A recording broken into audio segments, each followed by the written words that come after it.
Hello, everybody. Welcome to SB Nation's Selection Sunday live show. I'm Ryan Nanni.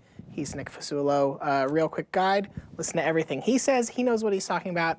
I am mostly full of garbage and made-up opinions. We're here to talk about the 2017 March Madness bracket. Just a real initial breakdown of it. Give me your very first thoughts. First of all, how you doing? I'm okay.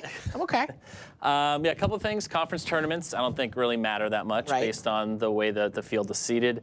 Advanced metrics still don't matter. They were talking about that maybe playing a role in this year's seeding. I don't quite see it, hence why is Wichita State a 10 seed. And then injuries do matter. Chris Boucher for Oregon tearing his ACL against Cal a few nights ago, I think impacted them and moving them off the 2 into a 3. So those are the three things that really stood out. But I do think in general the field was accurate and fair, and the teams that didn't get in didn't deserve to be in. So absolutely. Obviously, so much more than just those three things to talk about. Would be remiss if I didn't say that SB Nation's Selection Sunday live show is presented this year by Yahoo Sports Tourney Pick'em. Tourney Pick'em is here. From busted brackets to Cinderella stories, don't miss a second of the madness. Get a jump on the tourney and sign up now at yahoo.com/tourney. What's your strategy for when you fill out your bracket? Are you going with your gut instincts right after the bracket's release? Are you taking a little time to savor? How do you, we're gonna have separate conversation about how you actually do this, but when do you Good question. I remember last year I filled one out immediately after the selection show, and then looked at the one that I filled out that had the research behind it, on Wednesday night, and I think they're about equal. So I don't think the win really changes anything. And I think actually people like us talking all the time can cloud people's judgments on things. Right. It's like the SAT. Go with your first You really answer. got to go with your gut. Yeah. And hopefully tonight we talk about things to, make your gut accurate. Okay. And, I would say, go with your gut. It's not going to change over the next couple of days. Only other thing I'll say two other things we'll say actually about this bracket overall. First of all, great job. It didn't leak early. I know that was a big priority this year, and you guys nailed it. Yeah, congratulations to whoever's job it is to make sure that that doesn't happen ever again. Well, at least not this year. I have a feeling people will figure out the countermeasures pretty shortly. And second of all, no major controversy this year. I don't think so. I mean, last year, I remember I was with you, and when Syracuse was announced, everyone in the room just totally freaked out. Right. And they made it to the Final Four, so the joke's on us. Right. But at the same time, they didn't get in this year. They didn't deserve to get in. I didn't see anything that really jumped out as I cannot believe that the committee allowed this to happen or not happen. I do think that the committee has a bit of a sense of humor, though. There's certain matchups and potential storylines, if things play out the way that they could play out, that are really interesting for the media and things like that. So I think it's nice to see that sort of human touch that the committee has. They're not as robotic as we may think. Sure. When they put the things It's like a together. Shrek movie when you're like, oh, that joke's for the adults. Yes. Not just for the kids. Right. Speaking of the adults, we've got Ricky O'Donnell. He's an adult. He's the most adult, our college basketball editor here at SB Nation. Ricky, how are you? What do you think of the bracket, and what do you think of the job that the selection committee did this year? I'm good. I think it's going to be a wide open year. I guess coming into this year, it sort of looked like the top teams were sort of going to run the show. I think Duke looks like a really strong team at the onset of the season. They went through a lot, and really they entered the tournament playing their best basketball of the year after winning the ACC tournament title. In general, I think, you just look at the bracket and there's teams all over that can win. There's probably 6 or 7 teams that are good enough to win the national championship. I don't think there's a consensus pick heading into this year. I don't think that there's one team where all the money is going to go towards in terms of betting. So it should be wide open, and that's the best type of NCAA tournament there is. Do you agree with Nick and myself that there's not any big, at least in terms of who got in and who didn't, controversy this year for the field? Yeah, I guess Syracuse is the obvious headliner among the snubs, just because Syracuse had so many top 10 wins. I think they had 3 top 10 wins. But at the same time, Syracuse has no one to blame but themselves. They had multiple really bad losses throughout the season. And, when you lose, 14 games, I think they did during the regular season, they have no one to blame but themselves. Yeah, and so many of those wins, too, coming at home. Didn't really do much on the road this year. What about seeding-wise? Is there any particular spot where you look at somebody and say, that seems way too high, way too low? One just matchup in the first round that caught my eye is Dayton versus Wichita. I think both those teams are underseeded, really. Dayton is at 7, Wichita is at 10. Wichita just continues to get no respect whatsoever from the committee. Last year they had to play in the play-in game. This year they're number 8 overall on KenPom, and they're a 10 seed in the tournament. That's going to be a fantastic first-round game, and then the winner gets Kentucky. So that's going to be excellent as well. That could potentially be a rematch of Wichita versus Kentucky in 2014, which was one of the best games in recent history of the NCAA tournament. Kentucky is an 8 seed, ending Wichita's perfect season, ending up going all the way to the national title game. So I think in general, Wichita deserved a higher seed, but the committee did a pretty good job, I think, seeding this bracket, and there's going to be no consensus pick and a lot of teams capable of going all the way. Ricky, are you cool with the 1 seeds? I know there was a lot of talk about Duke maybe getting a 1 seed, and then we kind of ended up where we started heading into the week with the 4 teams that we thought would be number 1, and they are, and there was no movement. Do you agree with that? I'm cool with the 1 seeds, but I do think it's a little questionable that Duke got placed with the number 1 overall seed in Villanova. I think a lot of people probably would have liked to have chosen Duke and Villanova to go to the Final Four. So Duke being paired with Villanova, I mean, that would be an amazing Elite 8 game if we get it. But you just look at the rest of the number 2 seed. That I don't see how Duke, is the weakest number 2 seed on this bracket. I think that they're clearly a better team than Louisville. I'd say that they're a better team than Kentucky and Arizona as well. So. That's the only problem I have. But as far as the 1 seeds, they look pretty solid this year. I think the committee did a good job. Ricky, before we let you go, what's the trendy upset pick that you think is totally wrong and people should stay away from altogether? The trendy upset pick, I guess Florida State versus Florida Gulf Coast. Everyone's going to ride with Dunk City in that one. I'm gonna guess. Dunk City is just a fun team. I think everyone wants to root for Florida Gulf Coast. But I've liked the Florida State team all year. I know they hit a snag in the middle of conference season, but they have a ton of size, they have a ton of depth, and they play really fast. That's sort of a strange combination to have both size and speed. They have a headline star in Dwayne Bacon and another NBA lottery pick in Jonathan Isaac. So I think Florida State should be able to get through that one as a 3 seed, but it'll definitely be fun to watch. Thank you so much, Ricky. We will talk to you again, probably next year if I had to guess. Sounds good, guys. Thanks.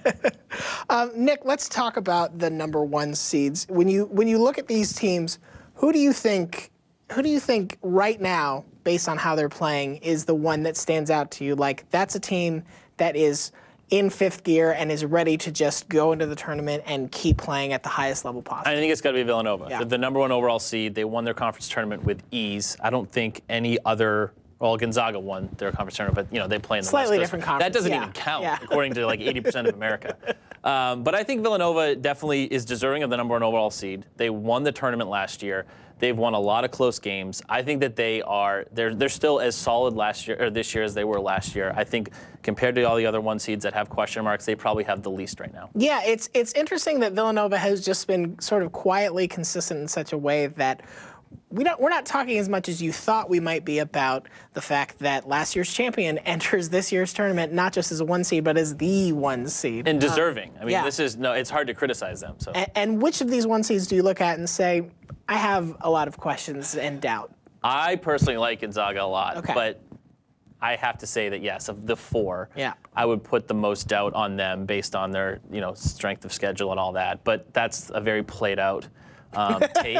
Like everyone said that. Like I got to come up with something new. Yeah, it's a very like 2007, 2006 take. Yeah. I question Kansas a little bit. Okay, right now. yeah. There's a lot of weird stuff going on around that program off the court that I'm not saying it's impacting their on-court play, but I just don't feel as confident around them as I did, maybe a couple months ago.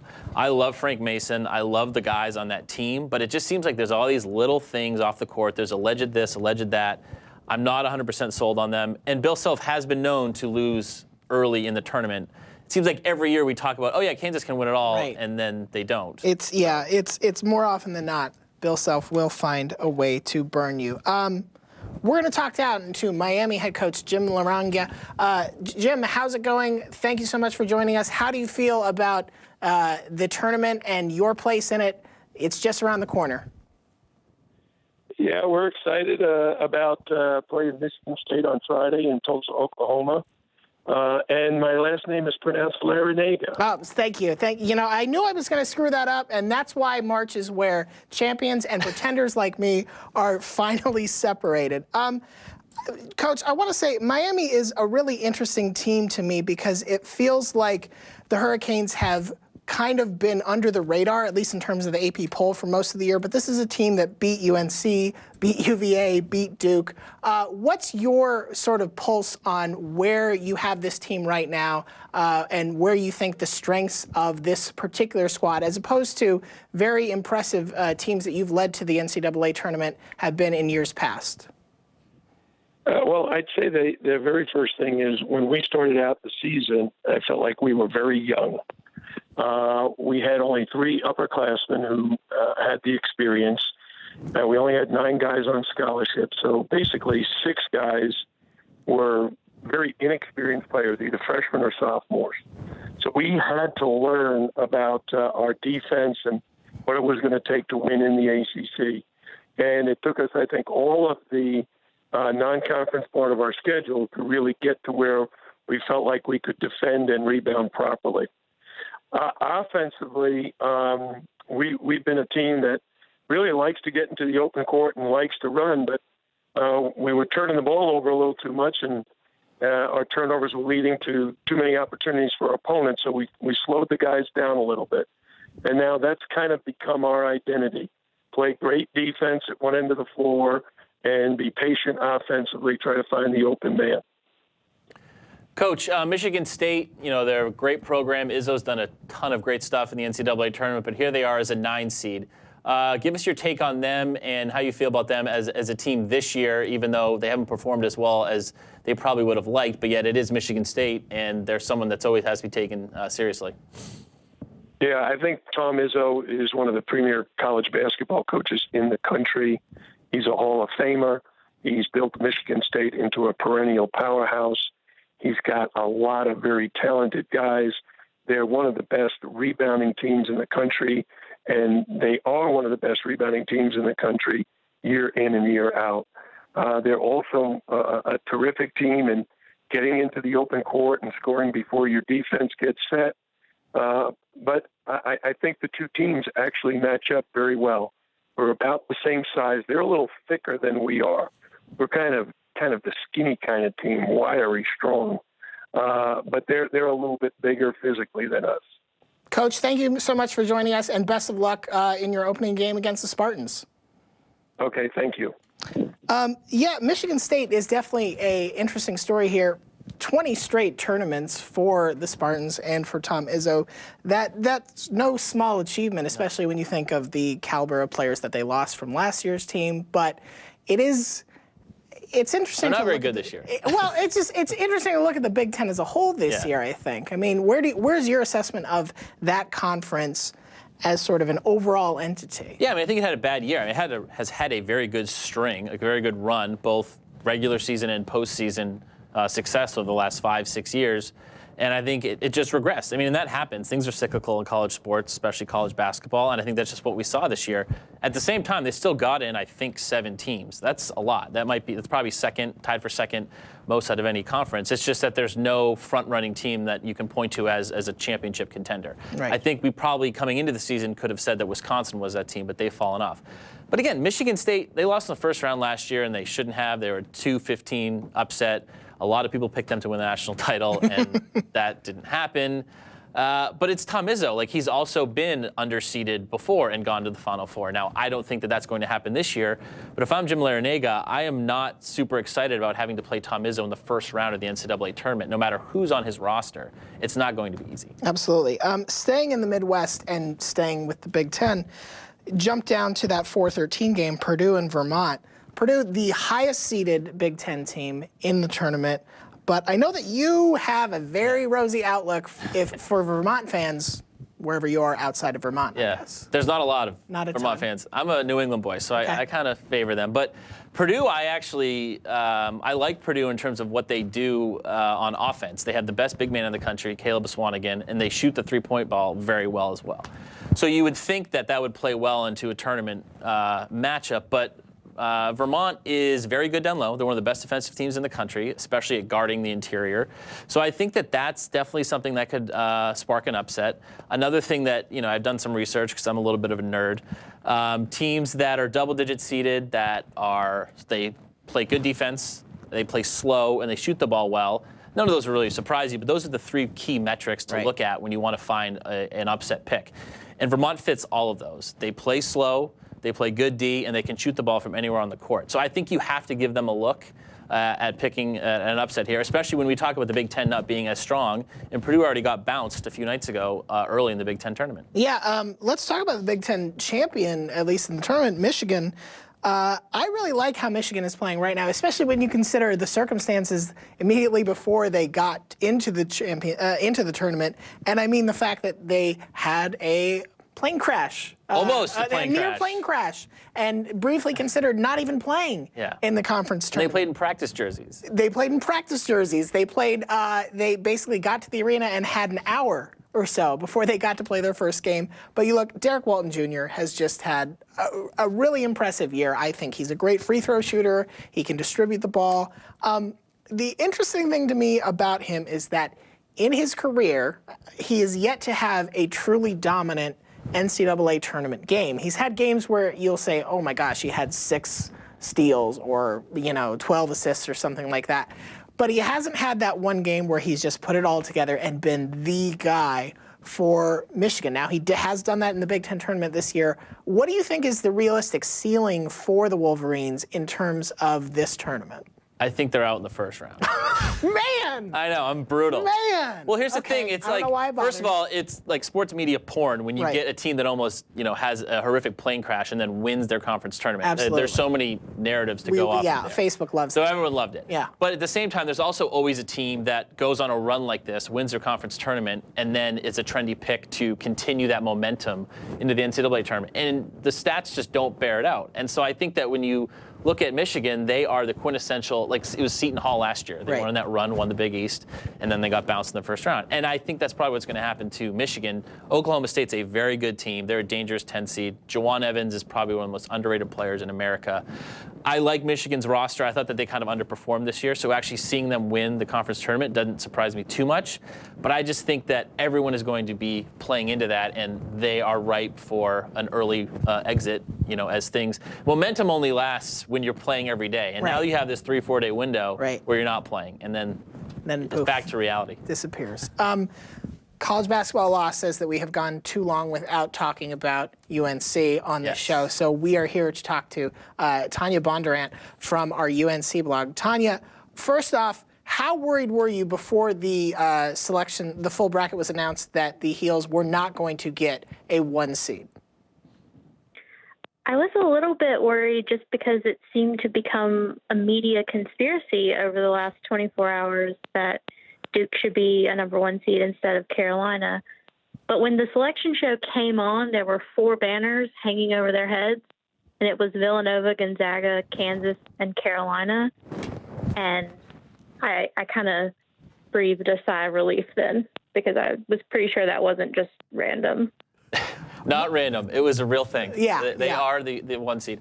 Tanya, what do you think about their draw here? I think that the South is probably the most interesting region. How do you think UNC plays into this, and what are their chances advancing all the way to Scottsdale? I think the top part of the region is great for Carolina. I have no problems with that. The bottom is pretty brutal with Kentucky and UCLA. But the good part about that is you only have to play one of them. So I like it for Carolina. I think that they make it to the Final Four. I'm a huge homer, so of course I'm going to say that. That's why you're on the show. I think it's good. Of those 2 teams in the bottom, Kentucky and UCLA, which one keeps you up at night? Which one scares you a little bit more? Well, Carolina played Kentucky earlier in the season and took them to the buzzer. I would love to get revenge for that. I would love it so much. But I think that UCLA is the harder team to beat right now. I don't want either one of them. I would love it if She somebody sounds could scared. come along and just take care of that before Carolina has to worry about it. But between the 2, I would rather play Kentucky. Fair enough. Tanya, thank you so much for joining us, and good luck to UNC in the tournament. Thank you. You have a lot of positive things to say about UCLA. Yeah, this is a crazy region. I think UCLA is legit. Yeah. I think they're probably the best 3 seed out there. They've got a lot of attention all year. One of the great stories of the college basketball season. One of the best offensive teams in recent memory. Not a great defensive team. So statistically, again, I'm sorry I keep going into the numbers, but statistically, they don't stand a great chance to go to the Final Four or win a national championship based on their defensive efficiency rating. It's gotten better over the last few weeks, but at the same time, they were kind of playing bottom of the barrel Pac-12 teams. And one thing I noticed, though, when I watched them, and this is going to be interesting for the tournament because they're going to be playing teams that most likely aren't familiar with them, is that sometimes their defense they speed teams up. Teams get out of a rhythm when they have to play fast, and if UCLA is scoring, other teams feel like they have to. The pressure is on them. The pressure's on them. Like if we're down 10 already, right, we have to play faster to catch up to them, and then that's not how it works. Game. You got to slow it down against them, and it's hard to do it when you're playing against a super talented team with one of the best point guards in the country in Lonzo Ball. So I think that they actually could be an anomaly and win this region, go to the Final Four despite their defensive inefficiencies, which aren't truly inefficient. They're just not up to the standards that we've seen in a lot of other top tier teams that have won tournaments. Absolutely. We're joined now by Seton Hall coach Kevin Willard. Coach, thank you so much for joining us. Let's get right down to it. You're drawing Arkansas in the first round of the tournament. What's your assessment of your team's strengths and weaknesses against the Razorbacks? Yeah, thanks for having me, guys. I think it's going to be a heck of a game. I think it's 2 really evenly matched teams. Good guard play. Both teams have really good big guys. They're extremely well coached. So, we've been playing really good defensively over the last 8 to 9 games, and we're going to have to play really good defensively against them. One thing that I think, a phrase that probably gets overused or is unfriendly to some people in college basketball is the idea of a good loss. But last time we saw this Seton Hall team, they narrowly lost to Villanova, 55-53, in the conference tournament. What did that game show you about your team and where they are at this point in the season? Yeah, it was a heartbreaker. We're up 1 with 25 seconds ago, and I think probably the best player in the country, Josh Hart, came and did what he's done his whole career and had a heck of an offensive rebound for them to win it. What it showed me about my team was how far we've come. There was times with this group that when we struggled to score, we would sometimes get a little softer on defense, and really throughout that whole game, we kept getting tougher and tougher on the defensive end. We made 4 or 5 really big stops towards the end of the game, and it just showed me how tough we are and the toughness that we can play with when we're not doing so well offensively. Coach, we were just talking about momentum in conference tournaments not really translating to the NCAA tournament, but I do want to ask you, though, if there's a way that you can bottle that up, because last year you went on a great run, but did end up losing the first round of the tournament. This year, I think you've been playing great basketball since early February, and again, you played well in Madison Square Garden, so you seem to have a flair for March. How do you take what you've done, over the past couple of weeks and extend it into the first weekend of the tournament? Yeah, I mean it's a great question. Last year, it was the first Big East championship Seton Hall has won since 1993, and I think the emotional drain and the emotional toll it took on our team to play a really, really good Gonzaga team on Thursday was really tough. Although we'd like to win the Big East tournament again, I think the fact that we've only really been playing 7 guys. A couple extra days rest, playing on Friday, staying in the East Coast with a short travel. I think it'll give us a little better chance to kind of be a little bit more normal than last year was kind of just a whole new beginning for us. Coach Willard, thank you so much for joining us, and best of luck again against Arkansas in the first round. Thanks, guys. I really appreciate you having me. Thank you. Coach. We're going to switch things up a little bit here. I'm sure you're familiar with DeVry. Yes. The well-known for-profit athletic institution. For-profit. Well, we're going to talk about them from a college basketball point of view, specifically one of the craziest, most defenseless games that you've ever seen. We're going to show you a little bit of what John Boyce has put together about this very, very weird, wild game. DeVry University used to have a basketball team. Yes, that DeVry. DeVry University once scored 141 points in a single college basketball game, which most schools have never done. In that same game, Troy State, DeVry's opponent, scored 253 points, which shatters every record at every level of the sport. It's a record that has gone down in the record books with the wrong score. Nobody has realized this but me, and the burden is now on me to prove it. This is the strangest, most beautiful basketball game I have ever seen. This guy on the floor bringing it up, gives it to Paul Bryan, who, guess what? 4 points now for Jack Smith, and he'll throw Davis with a nice pass. There's DeAndre. DeVry, we're serious about success. I don't know how we did it, but we got John Boys live in the studio. You can't have sports expertise without John Boys. I know everything about sports. So let's start with probably the hardest question to answer. How do you score 253 points in a college basketball game? Well, it's college, so it's only 40 minutes, Right. which is shorter than the NBA's 48. You basically have to have your opponent be on the same team with you, which is what Troy State at the time did. They basically had, DeVry as the other team, and they were like, yeah, we want to score 200 on you.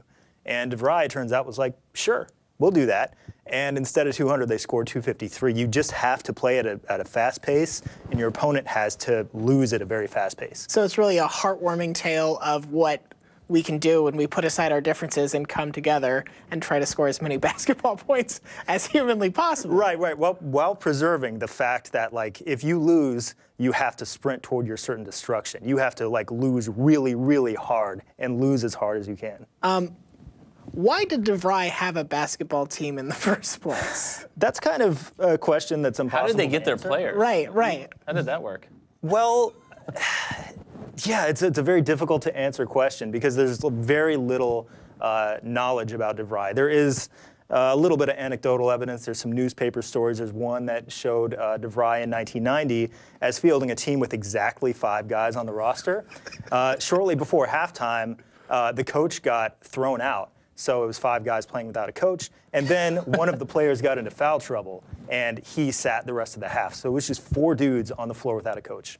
It's great. Just being part of a literal 5-man team, the pressure to not get sick, just to be like, I don't think I can have sushi before the game, guys. Just we might lose by 60 instead of 55. We literally need me. Also, I want to ask one more thing, and I don't want to give it all away because I do want everybody to watch John's video when it drops tomorrow. Tomorrow, should be tomorrow. 253 is the score that's in the record books. 258 is the score. 258 is the score that's in the record books. The record books. Right. 253 is the score that I counted. Why do you hate them enough to take away 5 points? Why would you do that? I don't know. I have nothing but hatred in my heart. Because there's paraphernalia out there that is there are printed buttons and things that say 258. I know. There's everything. There's countless tons of newspapers printed. Somebody's going to have to go up and get a ladder and change the Wikipedia page. You know how tough it is to change Wikipedia.com? That's right, because they bring the forklift in and they have to bring. It's the same thing from Indiana Jones and Raiders of the Lost Ark. That's the Wikipedia factory. I knew we'd get there. I knew we'd get there. We would. John, thank you so much for joining us and for being the weirdest person in the whole damn world. Of course. John's not the only weird person here at SB Nation. I have colleagues who make other weird, delightful videos, like this one. Every year, 1 in 5 people are affected with a serious condition.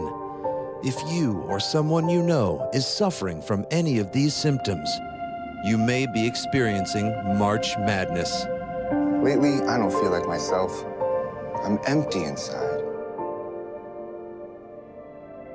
I'm stretched too thin.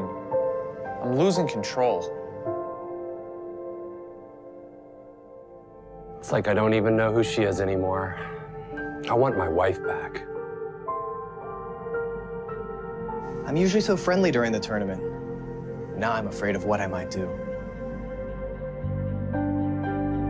My fiance's bracket got busted in the first round. I just want to hold him again.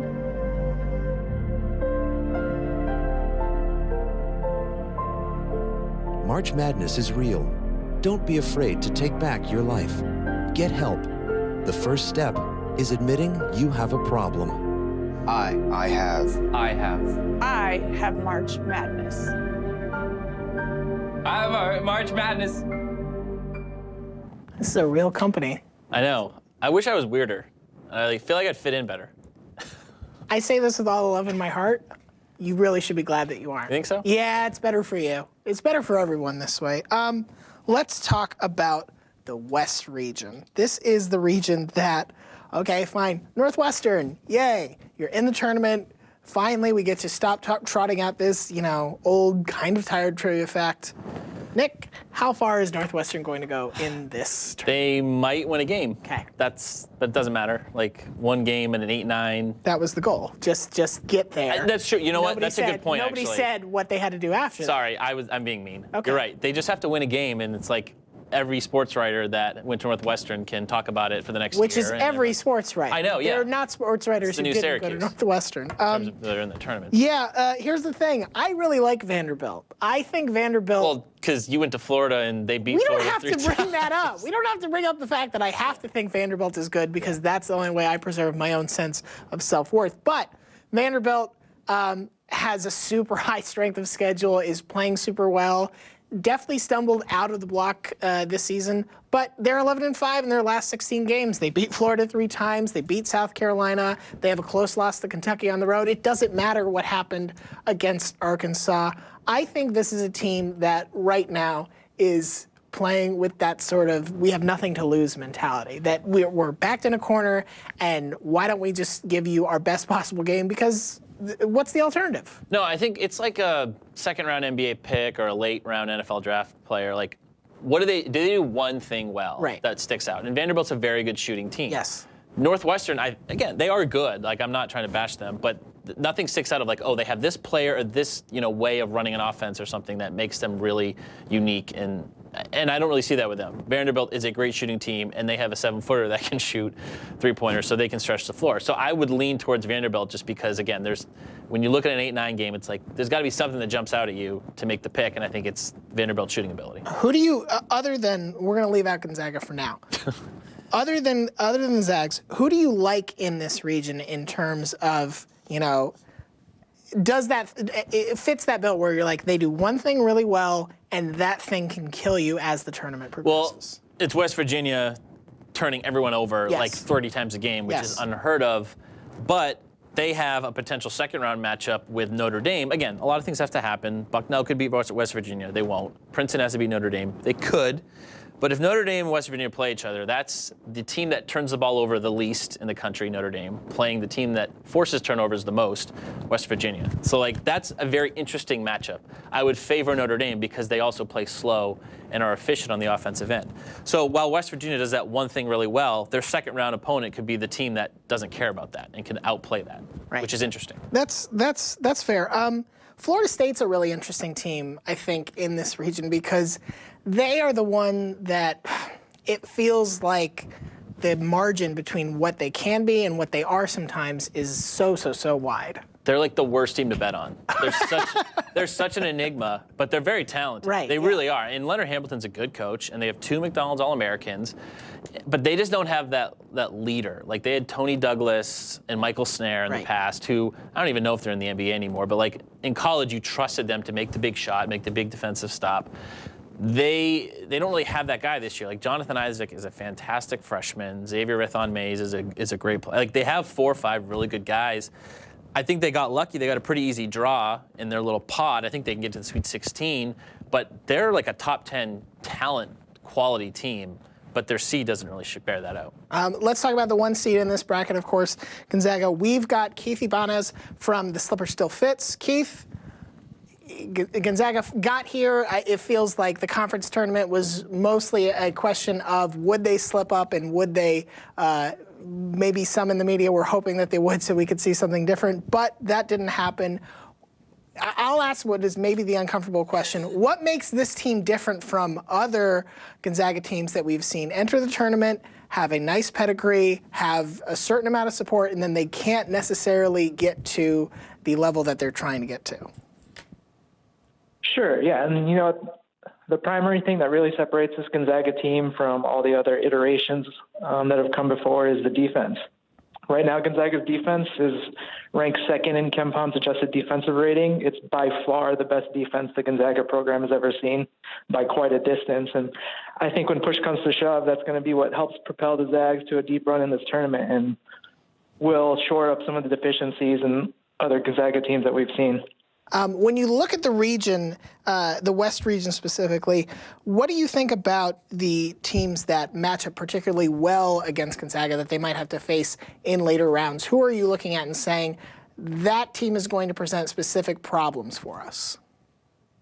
Yeah, you see with West Virginia's press, Gonzaga starts 2 point guards, so you would imagine that they would be able to handle a press, but West Virginia's press is unique in that it really speeds teams up, and Josh Perkins, one of Gonzaga's starting point guards, tends to play a little too fast for his own good when he gets pressured, gets sped up, and he starts to make mistakes. So that's going to be an interesting matchup for Gonzaga.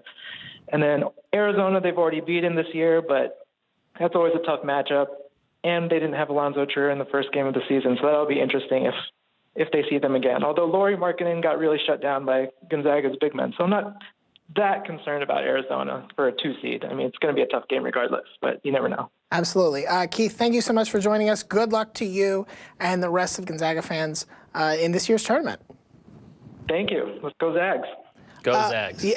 And you feel Be nice that way? to do that. Okay. No, I mean, speak on it. If you have positive things to say. Well, I was out with these guys last night, and they watch college basketball, but clearly not enough. There's this very strong East Coast bias going on. I mean, there's 4 very good teams out west, 3 in the Pac-12, and 1 in the West Coast Conference, our favorite conference, in Gonzaga. And Gonzaga's legit. I mean, they're not super athletic, but they have good guards that can score. Right. And he was talking about it. I mean, he hit on all the key points. And I think that, I really like Notre Dame, but Gonzaga is a valid 1 seed. I think that they can go to the Final Four. I think you have to give them their due. And it's just unfortunate that a lot of people are dismissing them because of the conference they play in and the fact that they're in Spokane, Washington. So you haven't had a lot of opportunities to watch them when they really are talented. Do you think some of that is also that there are people who have, maybe they put money on them, maybe they haven't, but they've gotten burned in the past by Gonzaga? Maybe. Okay. I really think it's more about their location and lack of access. Right. Maybe. Also, here's another thing. They don't have a Player of the Year candidate. When they had Adam Morrison, they did get a ton of attention because Adam Morrison was, a Wooden Award finalist. They don't have that guy. I mean, Nigel Williams-Goss is, I think, one of the most underappreciated guards in the country. And Prima Karnowski is one of the best big men in the country. He's got tremendous footwork. It's really beautiful stuff. Excellent. We're going to talk now to Coach Mitch Henderson of Princeton. Coach, thank you so much for joining us. Congratulations on the Ivy League title. First of all, what were your feelings on the Ivy League actually having a conference tournament this year and not just letting the regular season sort of decide who was going and who wasn't? Thanks for having me on. I think we were. We wanted the grass was a little too green, right? That we had to get involved. No, we wanted to do this. It's been something that we've been talking about for years, and it was an interesting question for us to have to answer going into this week because we were sitting at the top, and everyone wanted us to say we didn't like it, but we're really happy to be where we are right now, heading into the NCAA tournament and representing the league. The Tigers haven't lost since, I believe it's December 20th. So what is the main goal for you right now to sort of figure out how you keep up that momentum, but also make the adjustments you need to as you face off against Notre Dame in the first round? Well, we just played a game, 7 hours ago. We just got out. We played 2 games in 2 days, so we'll be resting. There's a storm coming here on the East Coast, so we'll be heading up to Buffalo, at some point, maybe even tomorrow. And we know that Notre Dame, we don't know a whole lot yet, but we know Notre Dame's really good. So, I think our approach is going to be consistent to what it's been. This is the tournament. Anything can happen. And we know there's a huge challenge in front of us. And I know a lot of people like Notre Dame a lot. And frankly, we do too. And we know that it's going to be a tough matchup. But I think we have a great group. And they think they think confidently in their chances, and we're going to prepare them to win. Coach, before we let you go, what's the one thing your team is doing right now that you are the happiest with, that you feel like they're executing most consistently? What's the area of your team's game that is the most dangerous right now entering the tournament? Well, if you said most dangerous, I think we're just clicking offensively right now. What we've been is a defensive team throughout the course of the season, but this is a group that we shoot the ball well. We have 5 guys that can play multiple different positions, and we're fairly interchangeable. So I think we present a lot of matchup problems, and then hopefully we continue to grow offensively. Yeah, it's going to be a real interesting game to watch. 12-5's always our coach. Thank you so much for joining us, and good luck against Notre Dame. Okay, thanks, guys. We can't get out of this region without talking about Jock Landers. Okay. We can't. And here's why. His name is Jock. Yeah, young Jock. Young Jock, Australian, Jock Landale, sorry. A guy who basically didn't play organized basketball until pretty late in his youth, and really hadn't done anything for St. Mary's before this season. And he's really just blossomed. What I like about Jock is that this is a guy who plays a strong big man game. He has good touch around the rim. He has good body control. And that's what he does. He's not somebody who's going to start knocking down 18-footers. He's not somebody who's going to start shooting a lot of threes. But when it comes to just playing that position and banging in the paint really well, he can do it. Yeah, he's very well coached. I saw him play in person this year, and he's a good player, but he's not going to do anything unsurprising. Like right. he stays in that, like you said, that 10-foot area of the post. He's a good rebounder. St. Mary's is a good team. He's their leader. I think that they play really slow. Well, not I think. They do play very slow. I question them sometimes from an athletic standpoint. That could come up to bite them, especially against VCU, which still plays very fast and likes to press and likes to turn you over. That could be a problem for St. Mary's. It's not the best matchup for them. But at the same time, they've only lost 4 games this year. 2 of them were to Gonzaga, or 3 of them were to Gonzaga. So just looking at that, you have to at least consider them based on how disciplined they are. And their record. This is the region that I could see going so many different ways. It feels like you could see chalk all the way through into the round of 8. You could see some very weird upsets. Well, there's just a lot of question marks. Yeah, on these yeah, teams. You know, like West Virginia, again, they were killing people, and then the second time around, they played in the Big 12. Right. They lost a lot more games. Gonzaga, everyone hates Gonzaga. Right. Arizona, I think this could be the year for Sean Miller. Like, he has a pretty easy path, I think, based on what you said with all these teams that have question marks, like Florida State and stuff like that. So you're right, though. I think this is an interesting region in that it's probably the biggest unknown in terms of how these teams have played out. Yeah. We've got one more region to talk about. That is the East, where my Florida Gators are playing. We're going to try not to talk about them too much, but this is, I know talking before the show, you have, I don't know if it was a Final Four pick, but you have an Elite 8 pick here that is probably a little outside of the norm. Yeah, so my deep sleeper to go to the Final Four, maybe, I'm not quite decided on it, is SMU. Okay. I think Southern Methodist. Think about it. 2 years ago, they were supposed to do something, and then Emmanuel Mudiay wasn't accepted to college. He had to go to China. Last year, they were just as talented, and they were booted by the NCAA. And then Larry Brown left. So this year, no one's thinking about them. They're in the AAC. They've lost all those guys. But then Semi Ojeleye, former Duke commit, best player in the AAC, leads this team. They do pretty much everything well. There's no real flaws on this squad. I think that with Baylor struggling right now, they kind of dipped over the past few weeks. And Duke, again, probably being the most talented team in the country, but there's like 5 different layers to Duke's team. You don't know which one you're going to get. You got to look at SMU as a 6 seed that can go to the Elite 8, maybe the Final Four. I know that sounds crazy, but crazy things happen in the tournament every year. So if you can get it right, you're going to look like a genius. And if I had to do it, that would be the team. Let's talk. What do you think? I mean, I don't think anything. I just sort of talk. Oh, I just. You can have an opinion. No, I'm not allowed to have an opinion. We had a conversation before the show. Ryan, limit your opinions to this 3-minute segment. That segment was 10 minutes ago. We're going to talk now to Chris Lane from VU Hoops, our Villanova blog. Chris, what is there to say? You root for the reigning national champion, this is the team that has the number 1 seed overall in the tournament.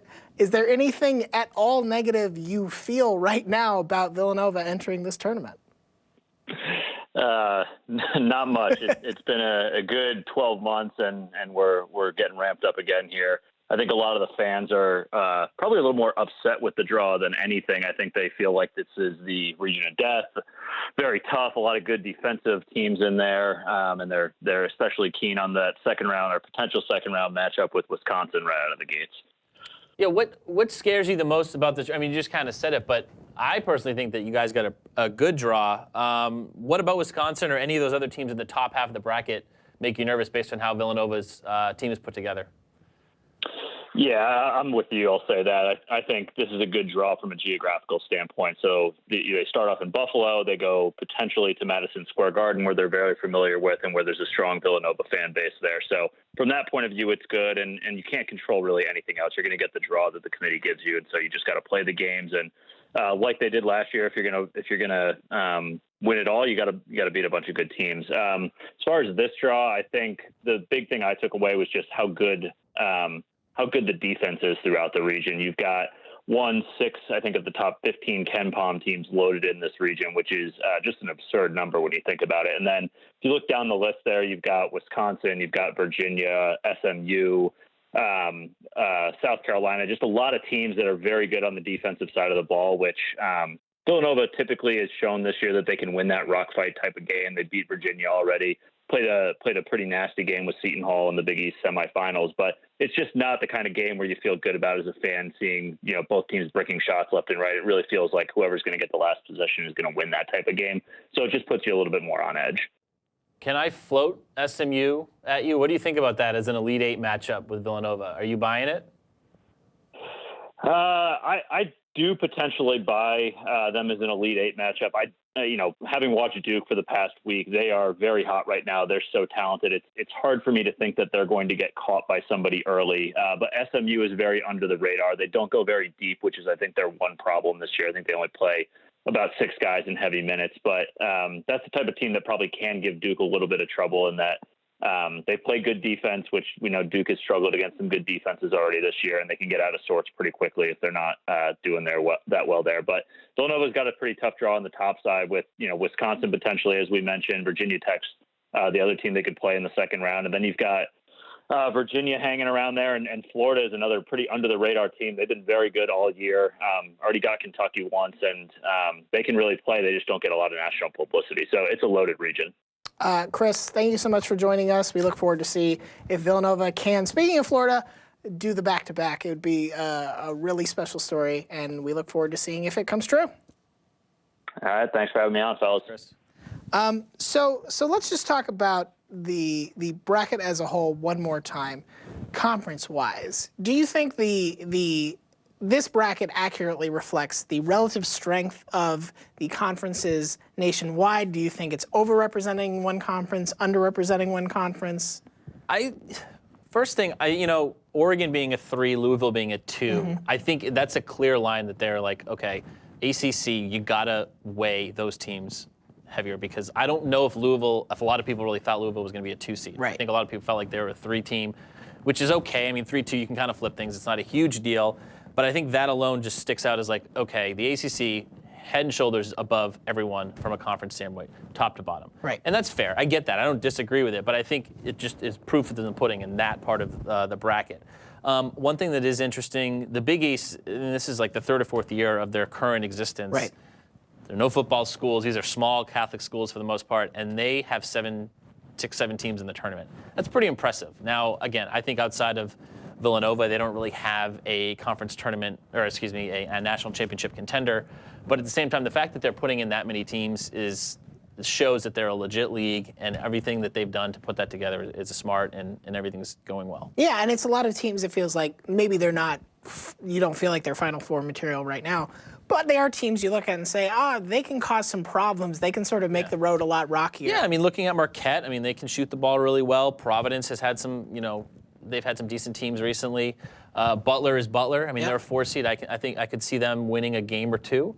But Villanova clearly is the class of that conference. And then the Big Ten, kind of similar to the Big East of this year in the sense that there's a lot of teams in it, but not a lot of championship caliber teams. But again, at the same time, if you're getting that many teams into the tournament, then you have to be somewhat respected. I want to go back to Oregon for just a second, partially because Dan Rubenstein, who normally hosts the show, isn't here, and can't not talk about Oregon just because he's not here. Yeah. What do you?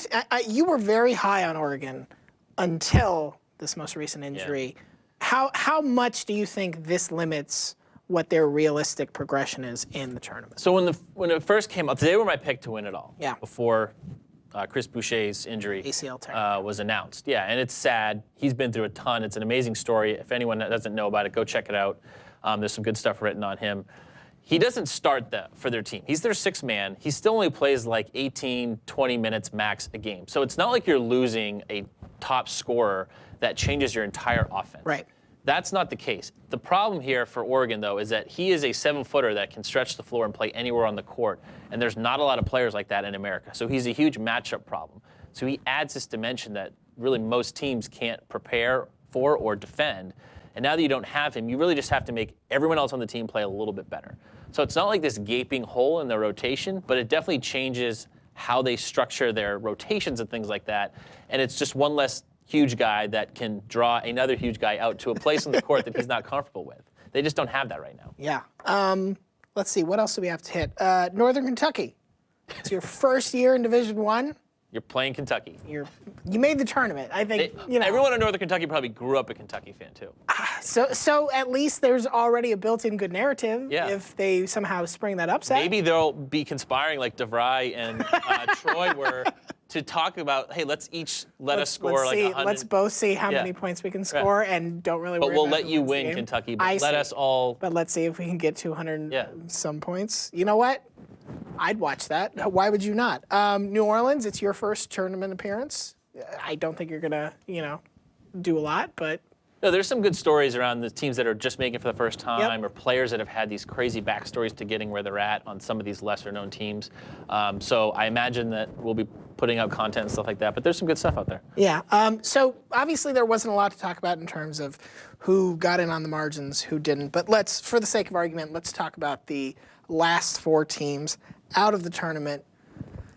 Other than Syracuse, which it feels like some of that has to do with conference that they're in, and they do have some marquee wins, and also they're just Syracuse. When you look at these other 3 schools, Cal, Illinois State, Iowa, is there anybody that you look at and say, I can see how they really have a case to feel marginalized? So of any of these?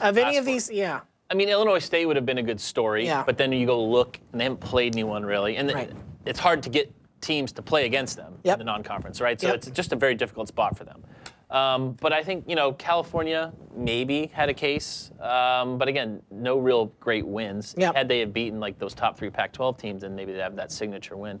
No, they did beat Oregon. But other than that, none of those teams really stood out. And I feel like a lot of that is wasted energy because ultimately, I know Syracuse made the Final Four last year, and people are always going to call that out. But you talk about those bubble teams for so long, and it rarely matters. It rarely turns it, It's good conversation, it's good fodder, but it doesn't really have a huge impact. Yeah, it felt like this year the bubble worked itself out in such an organic way that the committee didn't have a lot of work to do. TCU didn't get that one more win that they needed to really mess things up. Rhode Island didn't not fail to win their conference.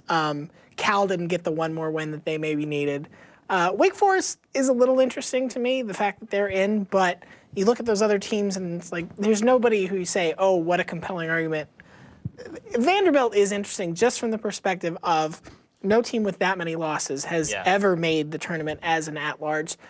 Do you think that matters? Do you think that's the committee saying, listen, if you schedule tough, we will not penalize you unduly? That's basically what it comes down to. Yeah. Play good teams, and it can help you out in the long run if you lose more games than teams that are on the bubble with you. But again, like I was saying, Vanderbilt does do one thing really well, so you kind of have to look at them as a potential team that could get a victory. But again, the SEC was down this year, so I mean, it's not like they lost all their games at the beginning of the season and then ran the table in the SEC. They still lost conference games in a weak conference. But maybe beating Florida 3 times was the one that got them in. Like Florida's a 4 seed, and they beat them 3 times, so we got to give them a chance. Yeah. I'm going to make you do this, and I'm not going to do it because I'm allowed to. Give us your Final Four right now this Sunday. Already. No. Yeah. I'm going to say Oregon. Wow. I think they're still going to. Wow. Like I said, it doesn't totally change what all the other players have. They just have to play a little bit better. Yeah. So I'm going to go them. I'm going to go North Carolina. Okay. And I think North Carolina UCLA is this Elite Eight game that we talk about for years. Right. I think that's what happens in that regional final, and it's just something that it's going to be a legendary game. I can't see UCLA breaking through to the Final Four. Okay. I think Arizona has a clear path in the West, so I think they finally break through. Sean Miller gets to his first Final Four. And I'll go with Duke. But again, SMU really, I might change my mind. But I will go with Duke to beat Villanova in the East Regional. But SMU is knocking on the door. I may change my mind in the next 48 hours. But I'll go Duke, Arizona, Oregon, and North Carolina. I hope that you're wrong about UCLA, just because not enough people know about Lonzo Ball's dad. Oh, LeVar. Yeah. They're going to. You're going to eventually. Yeah. With every game that they win. Yeah.